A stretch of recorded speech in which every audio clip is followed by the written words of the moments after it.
The 4400 is the fictional account of ordinary people who've had a portion of their lives stolen without explanation. This phenomenon, known as missing time, is not merely a Hollywood invention. In truth, far more than 4,400 people have reported this temporary hijacking of their lives.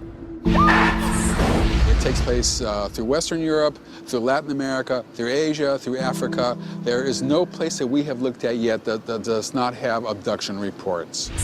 Most identify these experiences as alien contact. Researching the pathology books, no such entity has ever been found in the human body. But researchers, ufologists, academics and scientists all have their own theories to explain why these extraordinary accounts exist. We are constantly making decisions between things that happen out there in the objective world, in real life, and things that are only happening up here. In the last 10 years, theories have been developed where we need other dimensions to explain the way the universe looks to us. The missing time phenomenon is real. This is not some kind of thing that happens in the dead of night to just one person. These are the stories of the real 4400.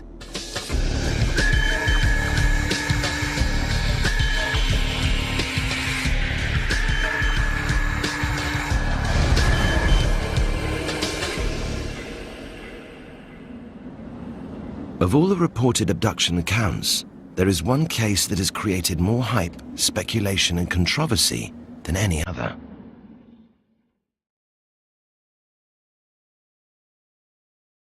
Travis Walton became one of the real 4400 in 1975, when he vanished without a trace for 5 days. As a result, he has been under constant scrutiny for the past 30 years. I don't know which is worse, you know, that I'm crazy and strange or that just a liar. Travis claims he was abducted by a spaceship, which he and 6 of his workmates all saw while working for a logging firm in the Arizona National Forest, USA. 7 woodcutters said they were riding in this truck along an isolated mountain road when suddenly a spaceship hovered over them. This was not some little point of light off in the sky. This was a metallic disc right there, outlined against the sky, totally unmistakable. 22-year-old Travis Walton reportedly got out of the truck and approached the spaceship. Walton was then struck down by a bluish flash of light.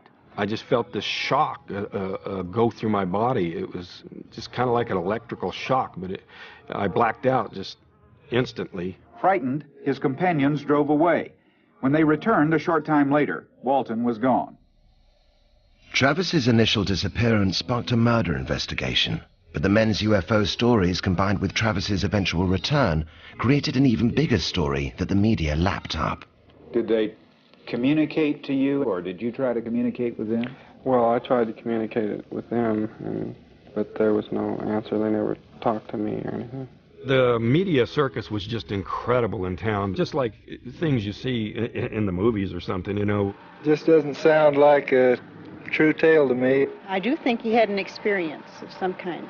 Reporters stomping through the flower beds, looking through the windows, you know, ambushing people when they come out of their houses, that sort of thing.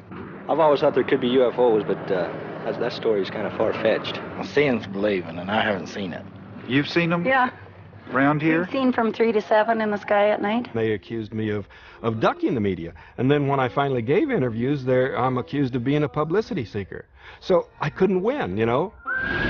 The story turned Travis into the first alien abductee celebrity and ultimately earned him huge notoriety plus a book and a Hollywood movie deal.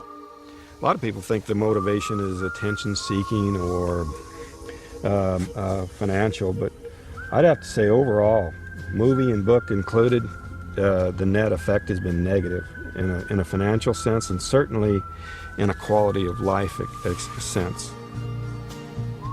I don't want to be the bug in the jar anymore, you know. I don't want that kind of scrutiny. I'd like to just get on with my life and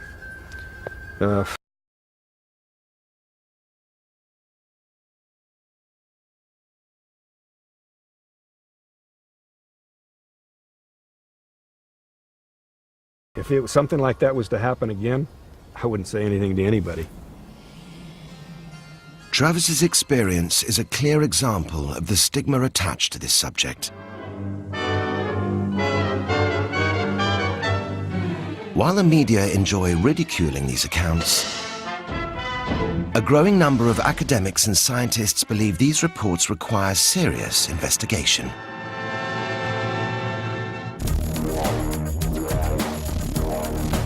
These kind of reports of alien abduction and alien contact have been made for decades now. And it's only relatively recently that people have tried to explain what might be going on. And what we, I think, can quite safely say from recent research is that whatever is going on, these people are not just making it up, they're not just lying, they are sincere in their claims.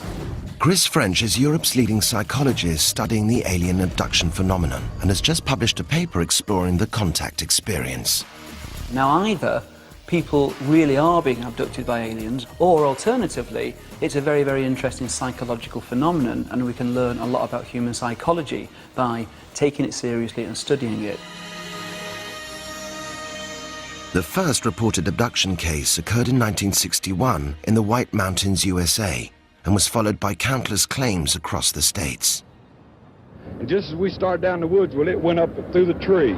Looked like a big cigar shape with light lit from both ends. It looked to me like a flying saucer. With so many accounts coming from just one country, it was initially believed that this was a cultural phenomenon and so couldn't be real. The reason that we hear more about it here in the United States is because we have an organization and a group of people who are willing to take this seriously so that there's someone to whom a person can report their experiences. Bud Hopkins started researching this subject in the 70s and is considered by many to be the founder and godfather of this movement. I've worked with between 500 and 600 people. A prominent NASA engineer, physicists. I still receive probably 3 potential cases that deserve investigation every week. This is not some kind of thing that happens in the dead of night to just one person. But it's not just America where these accounts have been reported and investigated. The British government first set up the Flying Saucer Working Party in 1950 by the then scientific advisor, Sir Henry Tizard. And the MOD has maintained an interest in this area ever since. Between 1991 and 1994, I ran the British government's UFO project at the Ministry of Defence. That's how I became involved in UFO research, and through that, I got involved in looking at the whole alien abduction mystery. I've looked, I guess, at about 100 cases of people who claim to have been abducted by aliens. They're not mad, they're for real. Something absolutely bizarre has happened to these people, I've got no doubt about it. It's only as serious research has been made public that many abductees have had the courage to come forward. I opened up a book called Encounters by Dr. Edith Fiore, and in the back of the book was a listing of therapists and psychologists who work with people who had had my experience. Michael Carter, a hospital chaplain, had what is known as the classic abduction experience in 1994 while at home in bed. I got up and I looked up and there was a being sitting on the edge of my bed, just staring at me. And my room was lit up. It was lit up like it was daytime. I pulled the covers over my head and hoped it would go away. When I did that, I heard this like a whirlwind in my ear and the temperature changed. That was the first encounter. Even to this day, I'm afraid to go to bed with the lights out. With the majority of reported abduction cases occurring between the hours of 10 p.m. and 8 a.m., most skeptics argue that a common sleep disorder called sleep paralysis may be at the root of these experiences. Sleep certainly isn't simple. There are a lot of different stages. It's a complex process. There are lots of chemicals involved, a lot of physiology involved, and lots of things can go wrong with it. Dr. Chris Ijikowski is director of the British Sleep Assessment and Advisory Service. He has combined his research of sleep with studies into fear and anxiety. Sleep paralysis is when you wake up out of sleep and find that you can't move. For some people, breathing might be impaired. You start to get this amazing sense of that you're dying. You're frightened partly because you've come out of rapid eye movement sleep, so the physiology is out of control. Heart rate, breathing, everything like that is out of control. Your sensory systems haven't switched on properly yet, so there's all kinds of hallucinatory activity. So you can end up with visual hallucinations, you can end up with auditory hallucinations, odd sounds and things. Everybody will experience it at least once in a lifetime. If you experience it a couple of times, then you may start to wonder what's going on. If you experience it more than that, then you really get to worry. Now, if you had some kind of an experience like that, you might hear voices or footsteps or mechanical noises. You might see lights moving around the room. You may then come across ufologists who tell you, well, actually, you've probably been abducted by aliens and they've wiped your memory for the rest of this. For sleep paralysis, which is now the explanation du jour, it's the current one, they've had to stretch the meaning to things like micro-sleep, where being asleep is defined as being awake. Professor David Jacobs is director of the International Center for Abduction Research. He's a leading academic who's been researching the UFO and alien abduction mystery for over 30 years. Of the 900 cases that I have looked at, more than half, or as many as half, take place when a person is not asleep. Skeptics use sleep paralysis to explain the majority of classic abduction accounts. But it does little to make sense of reports that take place when individuals are awake or when they involve groups of people being taken together. I was aware of feeling so relaxed, like I couldn't move, but I wasn't really bothered that I couldn't move. You'd be happy just to sit there and look at it forever, or just want it to land and go away with it.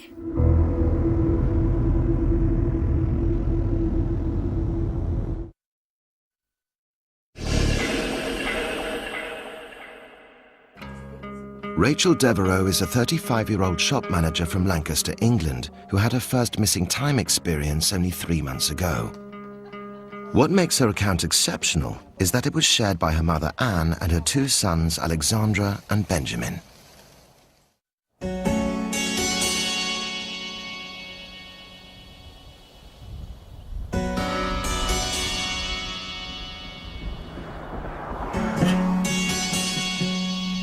We've been to the Little Chef and we just had our tea there, an evening meal.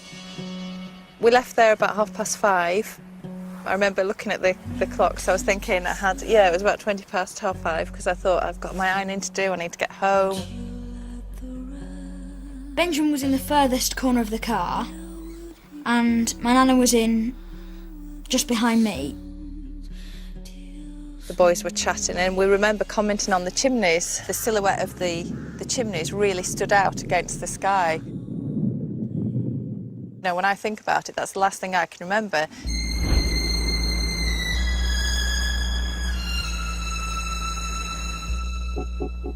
The next thing I remember is just seeing this awesome bright light. I saw it going up and then it hovered right above the car. It doesn't make sense even, you know, when I talk about it, but we all felt that it was like just this absolutely overwhelming love that you just felt from it. You'd be happy just to sit there and look at it forever, or just want it to land and go away with it. Yeah, and leave everything else behind. It was hovering for a bit and came in front of the car and hovered, then all of a sudden it shot off. Then it was like all of a sudden, and then I was driving and the noise was back. You felt this feeling of loss when it had gone because you wanted that feeling that it gave you. You wanted it back again. Going from the Little Chef to our house should have taken about 20 minutes, and it's taken us 1 hour and 20 minutes. You know, there's facts that I've gone over and over and over in my head, and tried to rationalise and tried to fit into what we know as the world today and everything, and it just doesn't fit.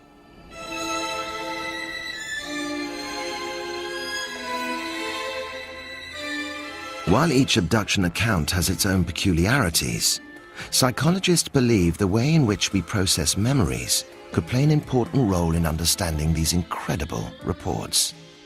We are constantly making decisions between things that happen out there in the objective world, in real life, and things that are only happening up here.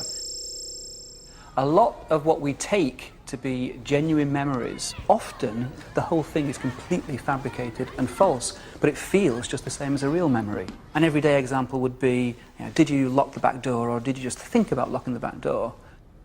And it's frighteningly easy to implant false memories in a sizable minority of the population. For example, if you show people a photograph which is actually being computer generated of them from their childhood going on a balloon ride, and this photograph is in with lots of photographs from things in their childhood which really did take place, a sizable minority will actually quite happily tell you about the time they went up in a hot air balloon when they were 6, even though that event never actually took place. We do know that we're all potentially prone to these false memories, much more so than we would ever have once guessed. False memory syndrome is based on the idea that memory is faulty. And memory is faulty. Obviously, I'm living proof that memory is faulty the older I get. The fact is, though, that memory is not so faulty that people are going to forget entire events. They might get details wrong. They might get their chronology out of order a little bit. But the fact that they were, for example, in a train crash or something like that, they're not going to forget that event. Without anecdotal evidence, without human memory, without the ability to retrieve memories, we would not have a judicial system, and a civilization would grind to a halt. Psychologists have developed a wide range of plausible theories to explain why individuals believe they've been abducted by aliens. But all of them have ultimately been countered by ufologists. It has ranged from simply lying to psychosis, it's mass hallucination, it's mass hysteria. It goes on and on and on. There is no end to it. However, skeptics believe there is one simple factor that makes their case watertight. As a scientist, I'm interested in the question of whether or not there is anything happening here in terms of objective reality. If there's no way of us being able to produce any kind of evidence, hard physical evidence, then I'd say that what we're looking at is essentially a psychological phenomenon. In order to really challenge the skeptic's argument, ufologists need to find evidence that can stand up to scientific scrutiny. In France, one of the real 4400 believe they may hold the proof ufologists have been looking for. Je me considère absolument rationnel, à la fois dans les activités et dans les pensées que j'ai. Eric Julien is a retired pilot and air traffic controller whose career involved making tough decisions while under immense pressure. Pour exercer le métier qui demande une stabilité psychologique extrêmement importante, tant pour être pilote que pour être contrôleur aérien. Over the past 15 years, Eric claims to have had a variety of extraterrestrial experiences, both at home and at work. C'est également le contact radar d'un target sur mon scope radar lorsque j'étais contrôleur aérien dans l'armée de l'air, qui allait de l'est vers l'ouest à 28 000 km/h. As well as sightings, Eric claims to have had regular contact and communication with alien beings that have given him a clear understanding of their technology. C'est que nos outils scientifiques de preuve sont limités à l'espace matériel de la réalité. Et c'est toute la difficulté que nous avons à comprendre le comportement des extraterrestres, précisément. After enduring years of abduction experiences, Eric believes he has recently been left with solid evidence of their visits. Un élément de preuve qui peut être apporté donc à la science, c'est l'apparition soudaine en l'espace. You see it? Pourrait être un implant qui a été posé par des extraterrestres au cours d'une nuit. Eric's lump provides science with something tangible it can test. But Bud Hopkins believes his 30 years of research has already unearthed all the evidence that anyone would need. The skeptics are fond of saying there's no physical evidence. What the skeptics are saying, gee, I haven't heard of any because I haven't looked into it.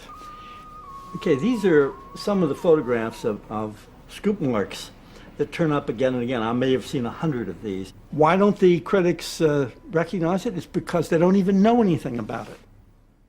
Bud has collected photographs of abductees who claim their experience left them with abnormal scars. This is on a man's back. Here's another one on the front of the shin. This is one on a little boy that turned up overnight. He was 5 years old. I had one case where there were 3 young women involved in an abduction experience. At the end of it, each one had a scoop mark in exactly the same place. The doctors who have looked at these things have told me that they most closely resemble the scars from punch biopsies. Sometimes they will take 2 samples. The person is re-abducted and another sample is taken. Sometimes people remember the tool that was used. One can infer without much difficulty that they're taking a flesh sample to take from us our own DNA, our own physical genetic makeup.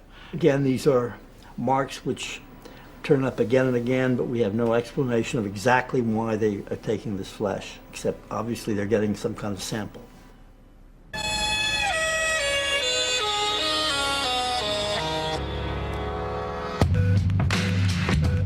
Eric has come to London to visit a leading ear, nose and throat specialist and have the lump behind his ear tested. Hello. Hello, this is Eric Julien to see Dr. Patel, please. Come on in. He's hoping the results will make sense of his belief that the lump is in fact an alien implant. C'est peut-être une découverte étonnante et qui pourra intéresser beaucoup de gens. Glad to meet you. Nice to meet you. Okay, let's take a look at this lump. And it's not tender at all. If I was to touch it like this, not causing any pain or discomfort. No. Et que ce qui est le plus étrange dans cet implant, c'est qu'il bouge tout seul.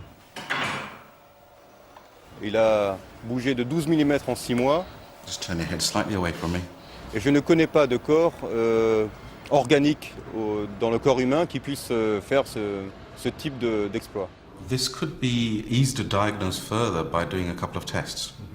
And I propose that we do an ultrasound of this area and a plain X-ray, and that should give us a lot more information.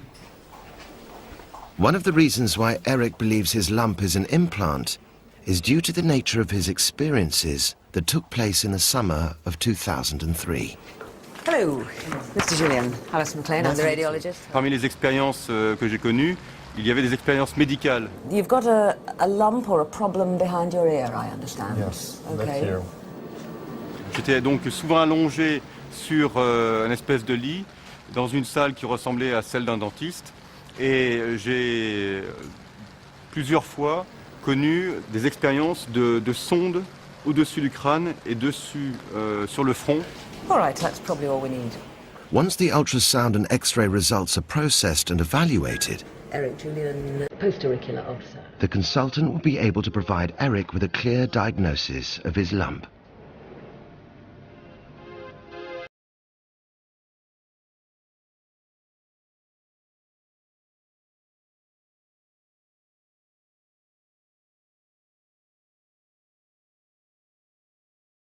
Experience.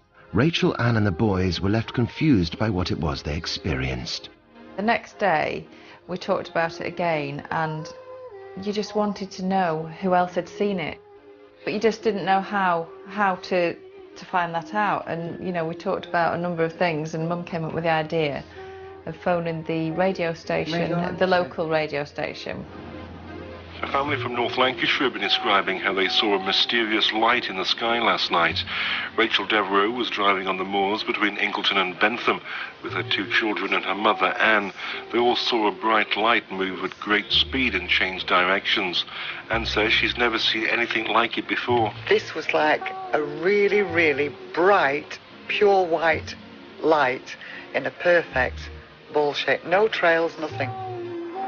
Lots of people say, well, a few people have said they've seen this light seriously. Keith near Clitheroe, Vera in Clitheroe, and Ian in Fenniscoles. A local UFO group also heard the family's story and made contact. I got in touch with Anne first. I phoned her up, and that was shortly after they first saw the light. And she was very euphoric about it. She was just wanting to know what it was, really. The UFO group were able to help Rachel and Anne document the events of the night, but the emotional support they could offer was limited. We're a local UFO group. We're not professionally qualified at all. And I think it would be quite difficult for someone to go to their MP, the GP.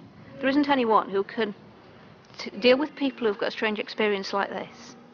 I think they will want to get answers to what happened to them during that time. Whether they will do is open to question.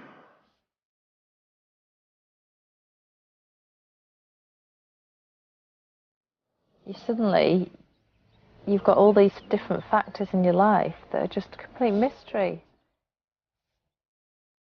It's helplessness. And it makes you cry. Because you don't know how to stop it. You don't know what it was. It's making me cry now. I don't know why.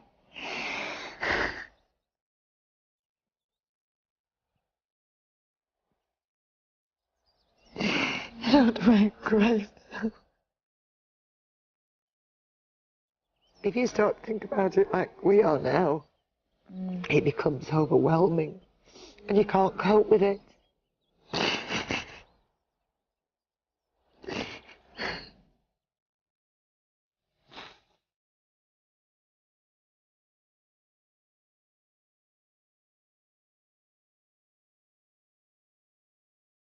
They can mock you, the skeptics can say, oh, you've all got false memories and you all imagined it. But I know I didn't, because I know how it's made me feel inside. More than anything, it's just wanting to make sense of it. That's the feeling it gives you. Just wanting more knowledge and wanting to make everything fit into place in a way that you can understand. While these experiences often create feelings of fear and anxiety, not everyone who reports them find them distressing. In fact, many believe their contact with extraterrestrial beings has ultimately enriched their lives. My first really conscious memory of my experiences with extraterrestrials was from about the age of 3 years old, where I would be meeting, I guess, like my other family. They were no different to me. I just saw them as my star family, like, and my parents here were my Earth family.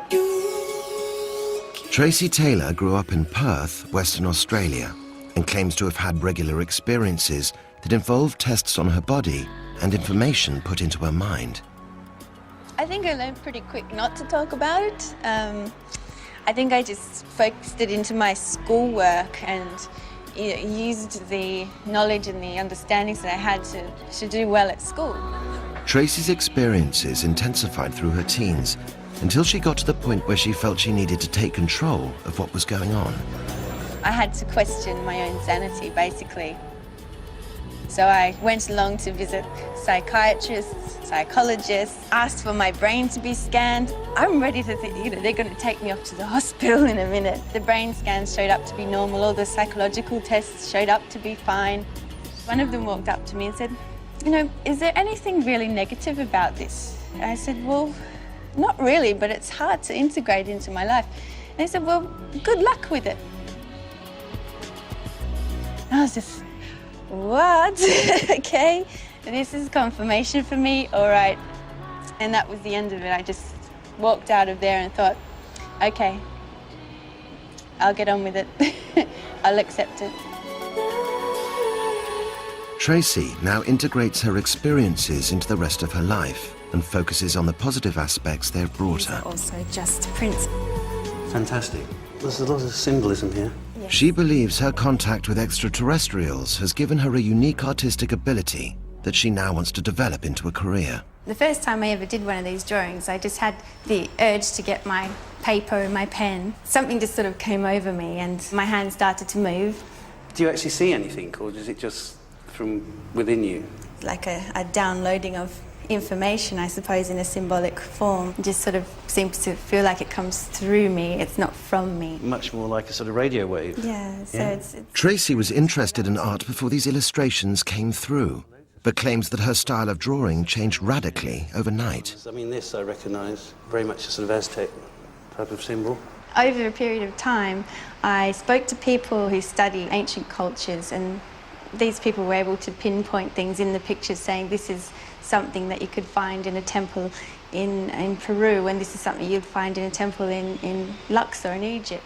And can an expert read this? I've had linguists looking at it, and they say again that it's related to hieroglyphics in ancient Sumerian. At various times over the past 6 years, Tracy has also produced a series of graphical illustrations, which she claims she later discovered hold a hidden message. And that circle's dropping over the top of that pyramid. Yes. Exactly. Yes. Yeah, and yet again it fits. So these were all done over different periods of time, and yet they all lock together Yes. to form a whole. Looking at it just on a purely surface level, there is an element of storytelling. Apparently this depicts the past and moving into the present and then moving into the future. And that element of storytelling I can relate to because they have a similarity to stained glass windows and telling a spiritual story. And the lotus blossoms. And that bursting forth, yeah. We probably maybe never know the answer of where it comes from and how it gets to be in a pencil at the tip of her hand, but you can't take away from the fact that there is something there. It's common for abductees to claim to be given special abilities as a result of their experience. Typically, these will include the ability to heal or to be able to pass on messages to humanity. If in some way the messages that are coming through me can assist other people and the planet that they're connected to, I think it's great. One of the things that has to always be borne in mind about the abduction experience is that the communication in virtually all these cases is telepathic. So one has to assume that every abductee can pick up thoughts from the aliens and communicate non-verbally. Therefore, that's a basic paranormal gift. Is that something that only abductees have, or is that something that might be more extensively present in the population? We don't really know. Believers argue that people who return with enhanced psychic abilities provide yet further proof that their experience was real. People who've had this experience claim that they have unusual powers. But in actual fact, they don't seem able to demonstrate these powers under controlled conditions. If they could, then that would be absolutely amazing. But at the moment, the wider scientific community doesn't even accept that these kind of claimed powers are real. Yeah. Skeptics continue to dismiss the types of evidence ufologists and believers have to offer. But can they ignore the medical opinion of a qualified surgeon? Especially one who claims that strange objects he has removed from abductees defy earthly explanation. We have those which are metallic and covered with this very, very strange membrane. And at the time of surgery, it can't be cut with a surgical blade. It's impervious to cutting.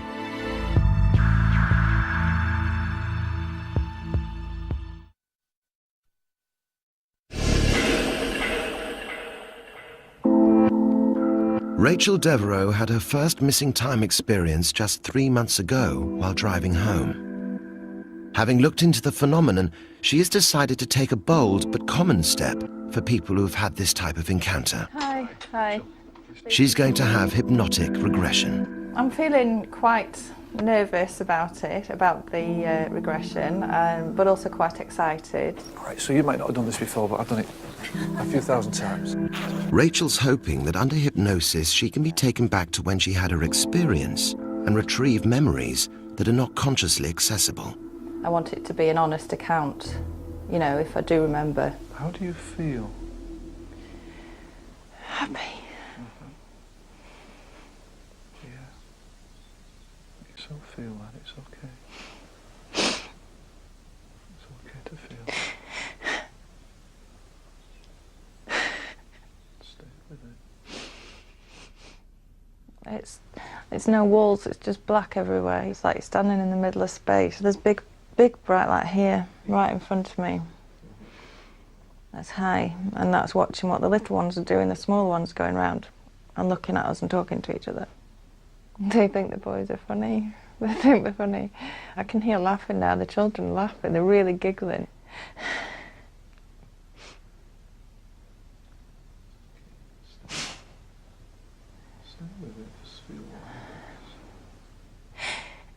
I'm scared for the children. But the light's there and it's just telling me it's fine and we're not going to hurt them. They're your children. They're your children, yeah, that's fine. Yeah. Just feel yourself coming back more and more alert. Good, well done. How do you feel? Wow.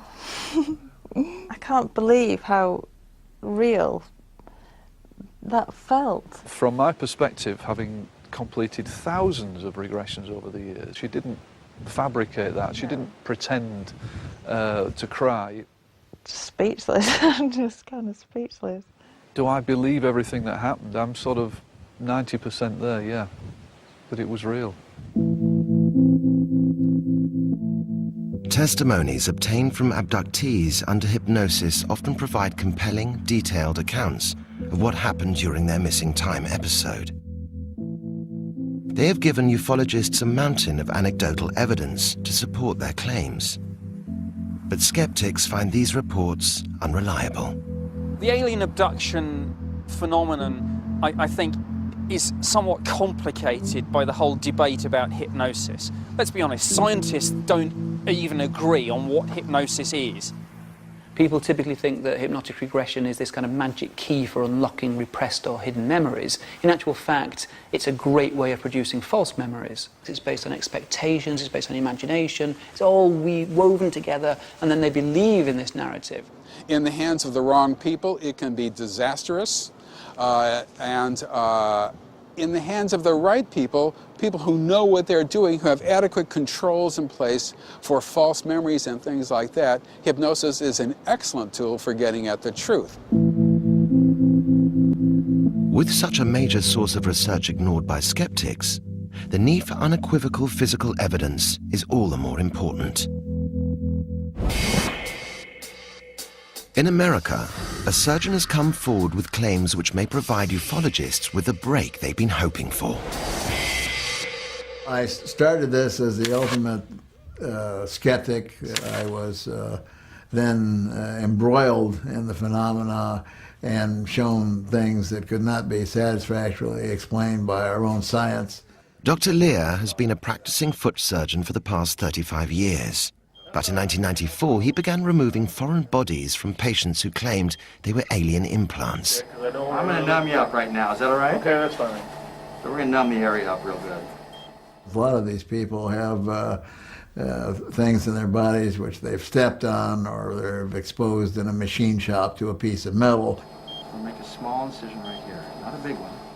Others, unfortunately, have mental problems and would like to be an abductee.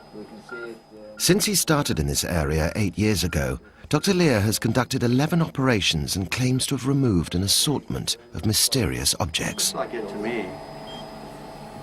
Looks black. Yeah. Here it is, here. So let's put in a piece of white gauze. I think this is it, so we're going to x-ray to make sure. We have those which are metallic and covered with this very, very strange membrane. And at the time of surgery, it can't be cut with a surgical blade. It's impervious to cutting. And researching the pathology books, no such entity has ever been found in the human body. A logic explanation would be that it's not human tissue, of course. However, when we get into the metals, that's when we really get into the strange stuff. We had help from the National Institute for Discovery Science, and they sent the first set of specimens to Los Alamos National Labs and to New Mexico Tech. Now, these were blind studies. All the studies are blind, and I mean by that the laboratories are not told the origin of the specimens. And the best analogy that the scientists were able to make initially were these were very close to meteorites. The scientific community has generally disregarded Dr. Lear's claims. They feel his studies are inconclusive and are not supervised closely enough to rule out any chance that his samples may have been tampered with. Metallic object in this container is being sealed. Dr. Lear stands by his claims and thinks it is the skeptics who are at fault. I have never met a skeptic yet that didn't know everything about what I was doing and drawn all the conclusions, but has never looked at one shred of the physical evidence or the data. The moment of truth has arrived for Eric. With the X-ray and ultrasound results returned to the consultant, Eric is about to discover if the lump behind his ear is natural or extraterrestrial. Il faudra que ce corps médical puisse aussi expliquer comment une telle protubérance peut bouger de 12 mm en 6 mois. The first thing I want to show you is the ultrasound report and the ultrasound scan. And as you can see here, there is the lesion that we're looking at, and it's just under the surface of the skin. And the appearances of those in keeping with a cyst and nothing else. And when we look at the plain X-ray, there certainly is nothing metallic or anything of a hard consistency in this lump, and this is again in keeping with the diagnosis of a benign cystic lesion. We call it a sebaceous cyst. It's a collection of material from a blocked sweat gland, and it arises when a sweat pore becomes obstructed and the normal sebaceous material is not able to escape and therefore collects under the skin surface and forms a cystic collection. Could it be possible to have an explanation about how a cyst could move from one point to another one? There is no easy solution or answer to that problem. All I can speculate is that there may have been an episode of inflammation, which is typical of these cysts. Well, thank you very much indeed. Oui, l'organisme peut être parfaitement naturel. Or, nous ignorons tout de la technologie des extraterrestres. Donc, on ne peut pas définitivement repousser l'hypothèse que ce soit un implant extraterrestre. Although Dr. Patel believes his findings are conclusive, Eric remains unconvinced by such an orthodox diagnosis. And his concerns are shared by implant specialist Dr. Lear. The object is certainly rectangular. The color is not normal for the skin. He claims that it has moved. That certainly negates something being a sebaceous cyst. Sebaceous, the word sebaceous comes from the word sebum, which is a gland attached to a hair follicle. And that becomes inflamed and infected, and that's how you get a sebaceous cyst. They would not move from one hair follicle to another. If we got one of these implants and it turns out that it's of alien technology or that it's made of materials that wouldn't be easy to find on Earth, then great, it's a fantastic scientific breakthrough. When dealing with this phenomenon, skeptics argue that the evidence does not exist, whereas ufologists say the evidence is there, but science just doesn't know how to interpret it. It would seem that without a miraculous breakthrough, there is little chance of either side reaching a common understanding. However, there are a new set of theories developed by the world's leading physicists that believers point to as holding the key to explaining this mystery. A lot of physicists think we're entering a new golden age of theoretical physics. In a way, we're beginning to be able to address questions such as why is the universe here at all? Dr. Brian Cox is a particle physicist who is directly involved with multi-million-dollar experiments to find out if the universe could contain hidden dimensions that are still to be discovered. In the last 10 years, theories have been developed where we need other dimensions to explain the way the universe looks to us. So not only 3 dimensions, up, down and across, and even a 4th one, time, but actually something like 10 or 11 dimensions. That means there's a whole swathe of the universe out there that we really know very little about. Extra dimensions. There could be a centimetre away from my head, an entire universe with, things could live there for all we know. Also, there can be wormholes, so these are tunnels in space-time. So you could pop into a wormhole at one end of the universe and instantaneously appear at another end of the universe. And those tunnels could even be between one time in the universe to another, so they could, in principle, allow time travel to happen. Now, we don't know whether those things exist or not, but the theory allows them to exist. These theories do not provide any evidence to support the claims of abductees, but they do offer a framework that can explain the universe and our place within it. And perhaps that's exactly what the missing time phenomenon is all about, trying to find a belief system that makes sense of our world and universe. I think your belief system plays a part in interpreting, as it were, what you think you've seen. If you see a figure at the foot of your bed, if you're religious, you might think you've seen an angel. If you believe in the paranormal, you might say you've seen a ghost. If you're a ufologist, you might say that's an alien. We live in a culture where it's easier to believe in God. It's saner to believe in a God than it is to believe that there's life on other planets. We have multiple witness sightings of people seeing extraterrestrials and their occupants. That's a no-no. There's a stigma. But if you believe in God, that's okay. I find that very interesting. Most scientists agree that the universe is both old enough and large enough for extraterrestrial life to exist. Whether we've made contact with it yet depends on who or what you believe. Someone doesn't believe Maya's prediction. I'm sorry. It's not my fault. The 4400 Tuesday at 9. And next here on Sky One, we're caught up in a murder. You said we would be safe in Philadelphia. Well, I was wrong. Harrison Ford stars in Witness.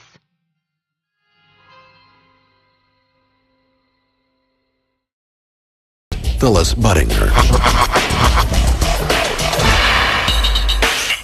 Inside the scientific world, Budinger's expertise is known as spectroscopy. Spectroscopy is a group of techniques. You can also quantify things in liquids and gases. And each molecule will react differently with the light in giving absorption bands, and the result is a unique spectrum. Much as DNA is unique to each human. To investigators outside the scientific world, simply put, you give Budinger dirt from Delphos, and she will tell you what's in it. So in 1999, Phillips sent samples to Budinger's Frontier Analysis Laboratory in Chagrin Falls, Ohio, for study.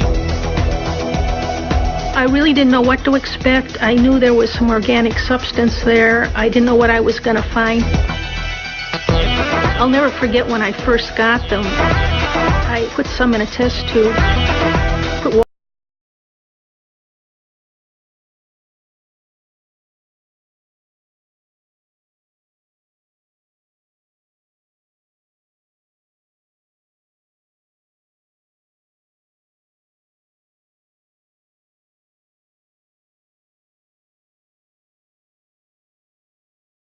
Astonished by her first observations, Budinger is also surprised that the soil is still hydrophobic.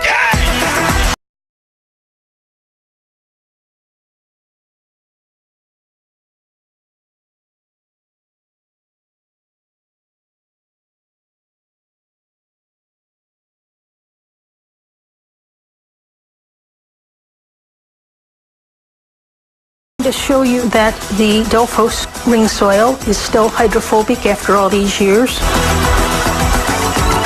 I'm going to add these approximately the same amount of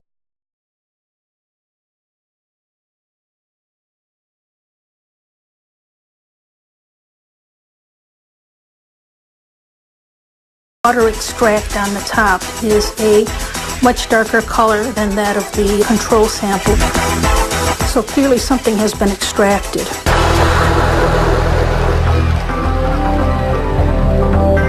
On subsequent trips to the Delphos site over a period of 10 years, Phillips noted that the ring on the ground remained visible and that no new plant life was able to grow. Although researchers cannot explain why they believe the craft made the soil hydrophobic, Budinger offers a scientific reason for how. There was organic material coated on the surface of the soil that made it hydrophobic. And this organic material was identified by myself as fulvic acid. Fulvic acid is a naturally occurring substance found in the ground during plant decomposition. It can cause soil rejuvenation and can be an excellent supplement to fertilizer. Although fulvic acid is found naturally in soil, Buttinger believes the amount of it in the Delphos ring is anything but natural. Fulvic acid would not be in the concentrations that is naturally occurring. It was added. It's part of a release of something. There is no natural explanation for these high levels of fulvic acid in the soil. I really don't know where it came from. This unexplained release of fulvic acid is not the only abnormality that Buttinger discovered in the Delphos soil sample. High levels of oxalic acid, which is a known skin and eye irritant, were also found to be present in the soil. Oxalic acid could account for the numbing effects on Mrs. Johnson's fingers and leg that lasted for the remainder of her life. But for scientists, this compound, coupled with the fulvic acid, makes way for some interesting speculation on the glowing effects of the soil. I think that the substance came when it was being released from the craft, is that the craft's propulsion system created an ionic field which excited the material. And I think when it fell, it was luminescing from the interaction with the ionic field of the craft. And I think it's a clue to the propulsion system of this machine. Buttinger's theory and analysis have motivated investigators and researchers to come up with some type of scientific explanation.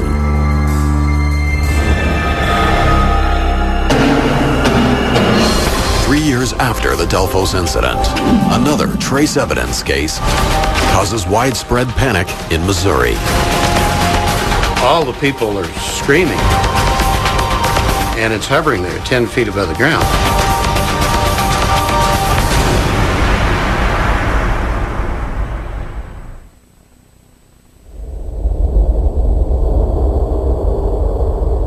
They are the clues left behind. From a quadrangle formation of landing legs in Socorro, New Mexico, to a mysterious glowing ring in Delphos, Kansas,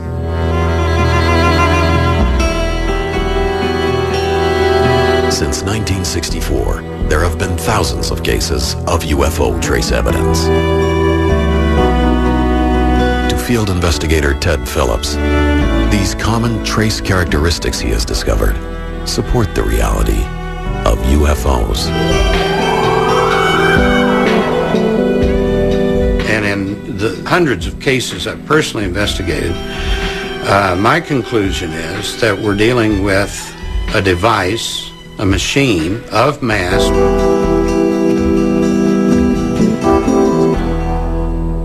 constructed by an intelligence and under the control of something intelligent. And that's obvious by the things that they do, the way they maneuver into a landing site, out of it, a number of things. September 1st, 1974. Langenberg, Saskatchewan, Canada. For farmer Edwin Furr, a routine chore turns into one of the most frightening experiences of his life. Furr observed this object near the ground. He stopped and went over very close to it. And he could see it was metallic looking. It was flat on the bottom. It was domed on top. It was hovering just a foot or so above the ground. And he's 15 feet in daylight away from an object. No sound. It's spinning, rotating at a very high rate. In the surface of this thing, he said it had a very old and used up appearance. And in it he could see dark sort of grooves. At the base he could see a sort of wide belt that went around the lower section.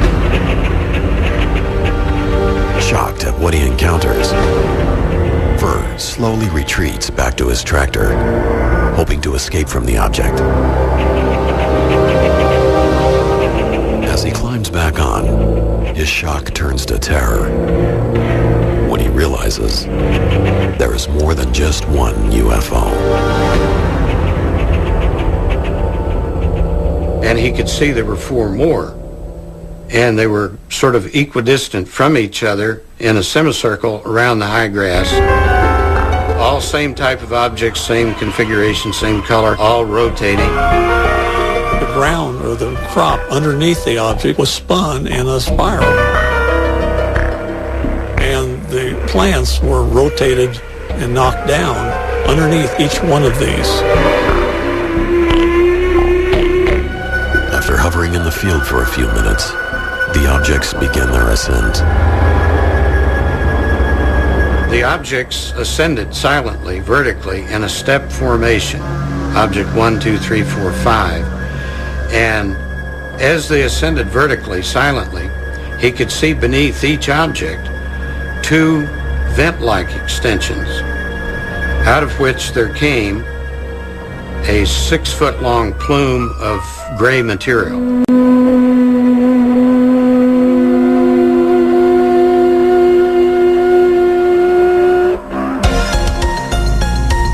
Shortly after, the objects disappeared.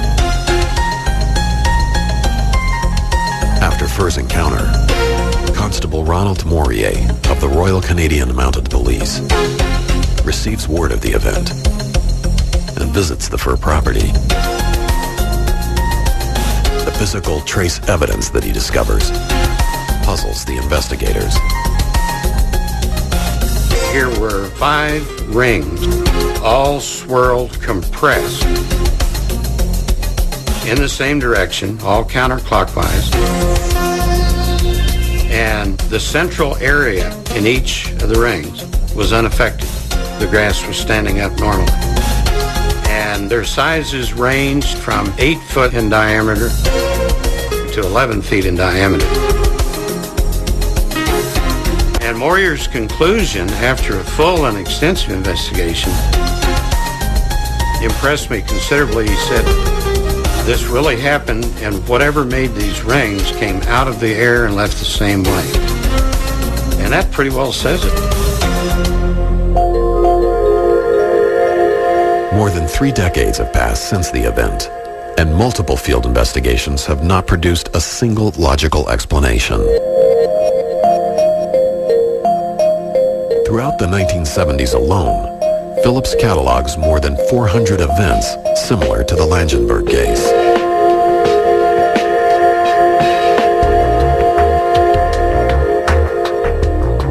October 8, 1978. Cato, Missouri. A grandmother and her grandchild witness a mysterious object in the field that catches their attention. She could see an oval white something sitting in the field. And I found later that this was about 185 feet from the house. And so she called her husband. He called his son.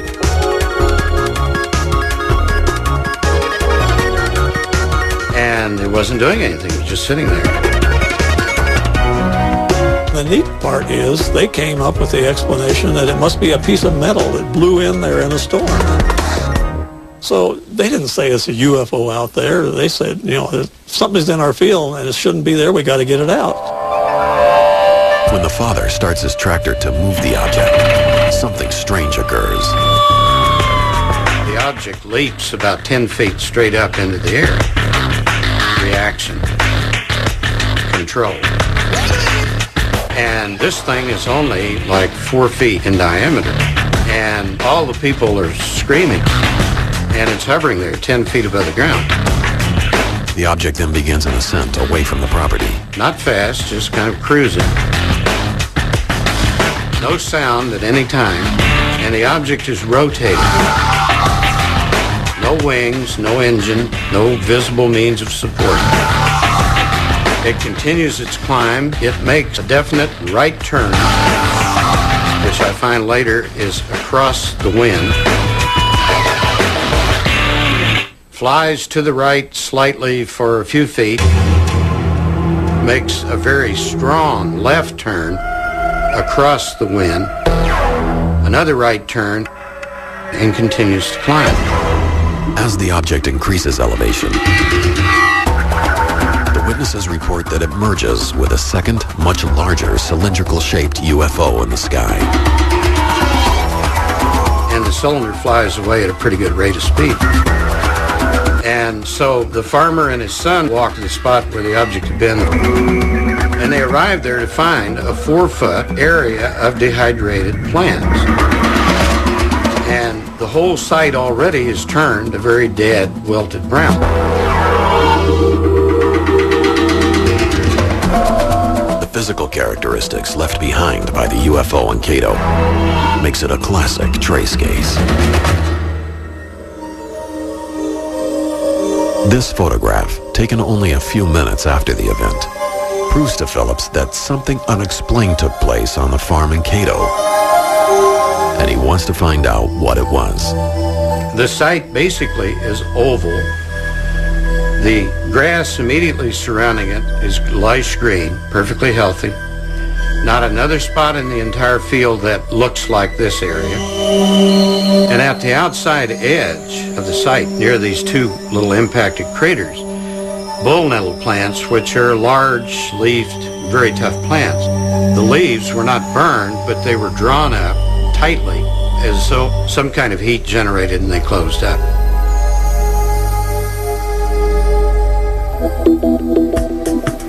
To Phillips, this discovery could be evidence of the craft's propulsion disturbing the Earth. But there is an additional scientific anomaly that investigators have yet to explain. Craters were about 1.25 inches deep in some very hard soil. So I don't know if this occurred on landing or if it occurred on ascent. But no sound was ever heard at any time, indicating any kind of propulsion system. And yet it had to exist for this 4-foot object to cross the wind 3 times.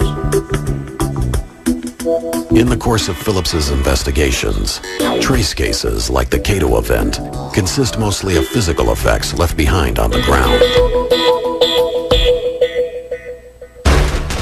But in 1979, a mysterious object not only leaves trace evidence, it nearly kills a Minnesota deputy sheriff.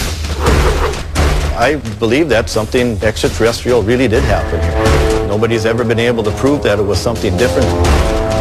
Now, investigators look over the actual patrol car and find new evidence. So this actually has flexed in and back out, as though there was sort of a suction. Something like that. Pulled it out. Yeah. I mean, that's incredible.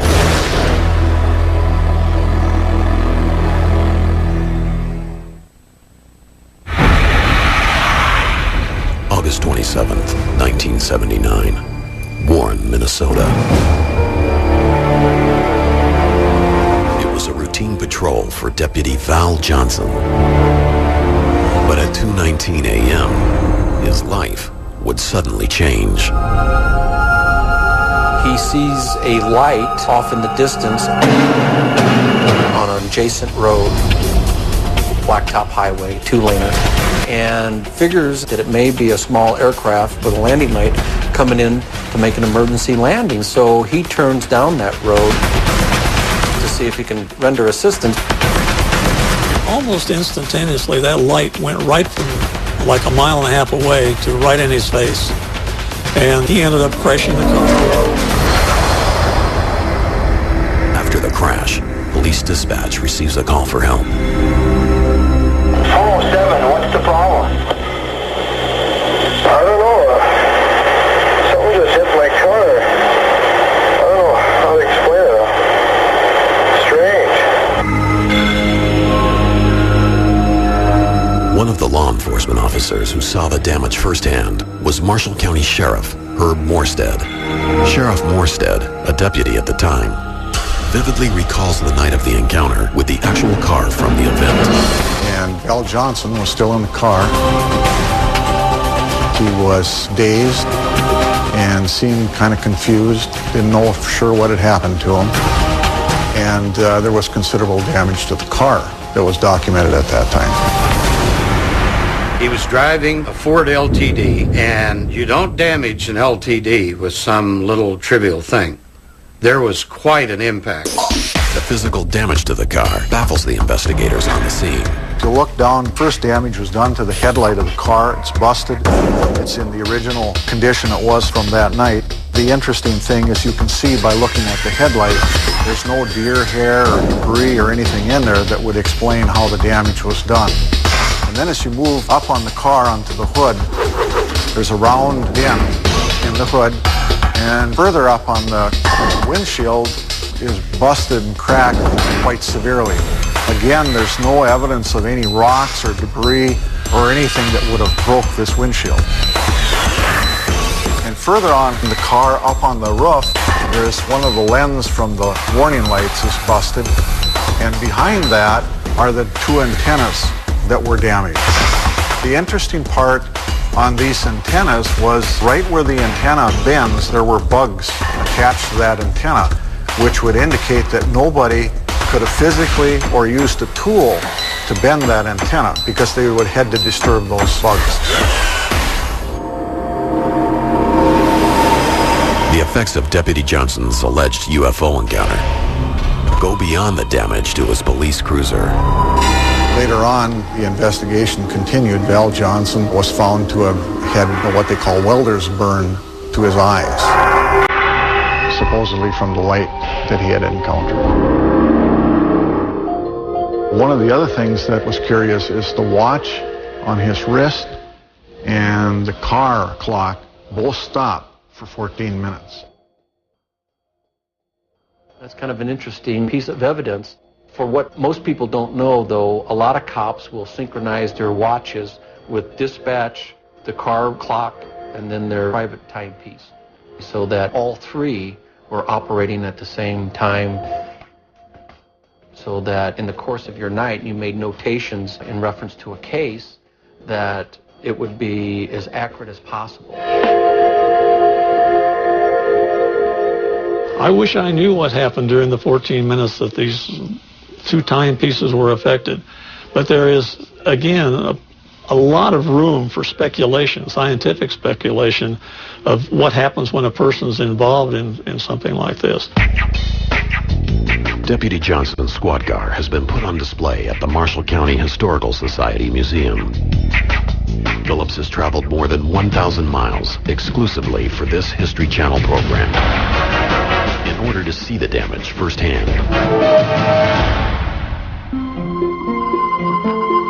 Phillips arrives in Warren, Minnesota, and receives a personal guided tour of the squad car by Sheriff Morstead.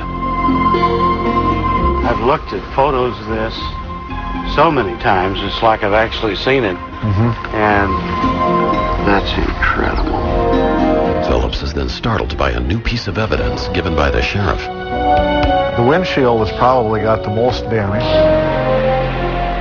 It's damage that was caused by a force pushing that windshield in and then back out again. Really? Yeah. So this actually has flexed in and back out, as though there was sort of a suction? Something like that. Pulled it out? Yep. I mean, that's incredible. For more than 3 hours, Phillips and Sheriff Morstead survey the car and discuss the case. Phillips also learns that current law enforcement officers have no doubt about Johnson's story. Well, I believe Officer Johnson, when he was working as a deputy, I believe he was honest that night. He told the facts. Val Johnson was a good, honest man, a good deputy sheriff, and I have no reason not to believe him. When an officer comes forward with a story of an encounter, he or she risks everything. Their career, their personal life, maybe their marriage, their family. They're putting it all on the line.